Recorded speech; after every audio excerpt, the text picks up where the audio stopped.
పునాది వేసుకోవాల్సిన టైంలో వేసుకోకపోతే రేపు చాలా ఇబ్బంది.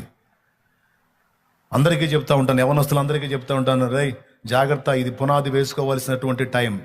పునాది వేసుకోవాల్సిన సమయంలో వేసుకోకపోతే రేపు ఫ్యూచర్ ఎఫెక్ట్ అయిపోయింది. మీరు సేవే అనుకుంటున్నారు కనుక సేవలో ఆరితేరాలి. లేదు ఇంకొకటి ఏర్పాటు చేసుకుంటే దానిలోనైనా సరే ఆరితేరాలి. ఒక స్థాయికి చేరిందాకా పట్టొదలకూడదు. ఒక స్థాయికి అది భూ సంబంధమైన పని కావచ్చు, ఆత్మ సంబంధమైన పని కావచ్చు. ఆత్మ సంబంధమైన పని ఎంపిక చేసుకున్నావా, అందులో తారాస్థాయికి వెళ్ళాలి. సేవ అనేది నువ్వు పూనుకొని దిగితే అందులో కింద ఉండకూడదు. ఇక నువ్వు తారాస్థాయికి వెళ్ళాలి. దానికోసం కష్టపడాలి, ప్రార్థన చేయాలి, ప్రకటించాలి, ప్రయాసపడాలి. దానికోసం ఎంత శ్రమైనా అనుభవించాలి. ఏదో నడుస్తోంది జీవితం, గడుస్తోంది రోజులు అన్నట్టుగా టైంని పోగొట్టుకోవద్దు.